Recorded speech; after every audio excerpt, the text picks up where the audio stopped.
Alors, le prochain exemple dans la résolution d'une équation algébrique va être une équation qui contient deux opérations mathématiques. Alors, l'équation est 2x plus 4 est égal à 8. Alors, dans cette équation, il y a le 2x qui est 2 fois x, et on a aussi le 2x plus 4. Alors, on a le x plus 4 techniquement, comme les deux opérations. Alors, on a une multiplication ainsi qu'une addition. Alors, pour pouvoir résoudre cette équation algébrique, on aura besoin d'un peu plus d'étapes. Alors, au lieu d'avoir 3 étapes, lorsqu'il y a une opération mathématique, on aura 5 étapes dans notre résolution. Alors, au niveau de la représentation concrète, nous avons deux rectangles verts pour représenter le 2x et 4 carrés rouges pour représenter le plus 4 ou positif 4. Le côté de l'égalité, on a 8 carrés rouges pour représenter le 8 ou le positif 8. Alors, la prochaine étape, c'est qu'on va chercher à isoler notre x, notre variable x. Alors, dans ce cas ici, on a le 2 qui est à côté du x et on a le plus 4 qui est à côté du x. Puis, ce qu'on cherche à faire, c'est se débarrasser de ce 2 et se débarrasser du 4. Alors, pour pouvoir se débarrasser de ces choses-là, on doit faire le contraire. Mais par quel commencer? Alors, pour pouvoir décider par quel commencer, on retourne à nos règles de PEDMAS. Puis dans ce cas ici, on va faire l'envers de PEDMAS.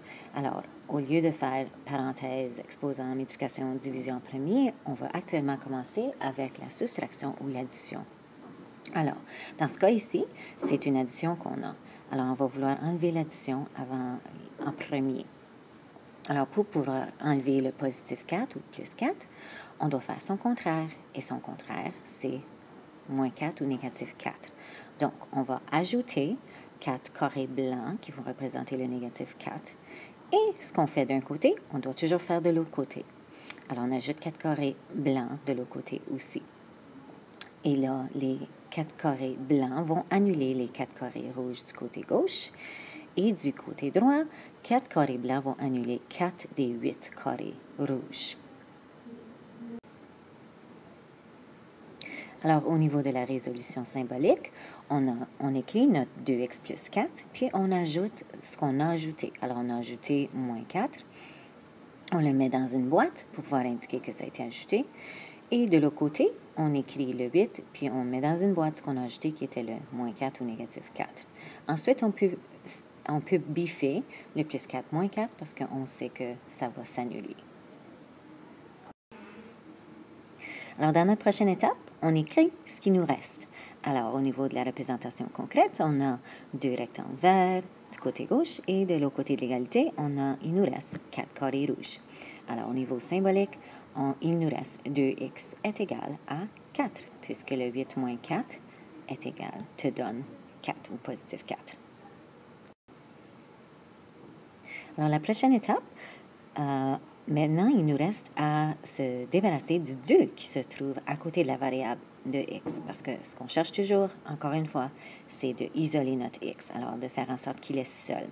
Alors, pour pouvoir enlever le 2 qui est à côté du x, je dois me poser la question, quelle opération mathématique se passe entre le 2 et le x?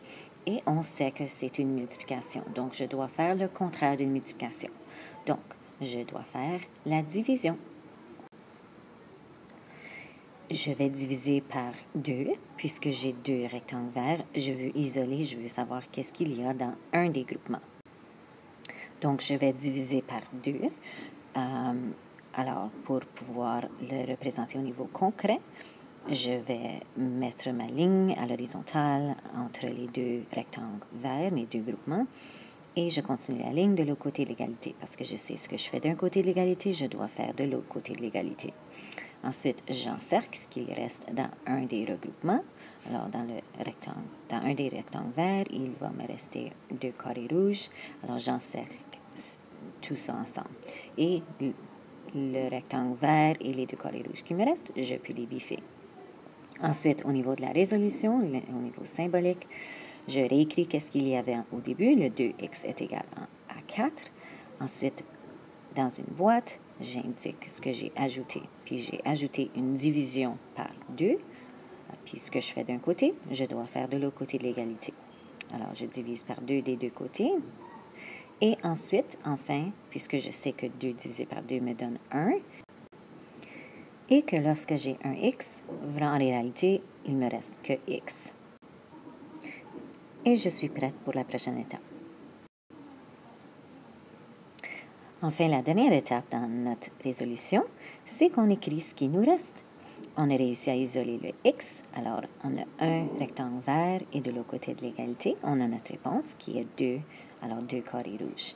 Et au niveau symbolique, on l'écrit ce qui nous reste qui est x est égal à 2 ou positif 2. Et enfin, il ne nous reste que la vérification. Alors, dans la première étape de la vérification, je réécris mon équation algébrique 2x plus 4 est égal à 8. Ma deuxième étape de vérification est toujours de remplacer la variable par ma réponse. Alors, ma variable était un x et ma réponse était 2. Alors, je réécris tout simplement l'équation algébrique en remplaçant ma variable. Alors, j'écris 2, puis là, j'indique en parenthèse que je remplace. Alors, 2 parenthèse 2 plus 4 est égal à 8. La troisième étape, là, j'ai 2 opérations mathématiques. Alors, je dois choisir quelle opération mathématique que je vais faire en premier. Alors là, je vais utiliser PEDMAS pour me dire quelle que je vais faire en premier. Alors, au niveau de PEDMAS, on sait que ça va être la multiplication-division qu'on va faire en premier. Alors, je commence avec ça. Alors, dans cette équation, 2 fois 2, c'est ma multiplication. Alors, je vais faire ça, puis là, je réécris le restant. Ça, c'est dans ma troisième étape. Je réécris le restant comme il apparaît. Alors, 2 fois 2, ça me donne 4. Puis ensuite, je réécris le plus 4 est égal à 8. Et enfin, je vérifie que le côté gauche est égal au côté droit. Alors, le 4 plus 4 qui me reste, ça me donne bel et bien 8. Et le côté de l'égalité, c'était 8. Alors, je sais que j'ai fait de bons calculs. Donc, lorsque j'ai une résolution d'une équation algébrique contenant 2 opérations mathématiques, je sais que j'ai 5 étapes à compléter au niveau de la représentation concrète ainsi que la résolution. Et dans la vérification, j'en aurai 4 étapes à compléter.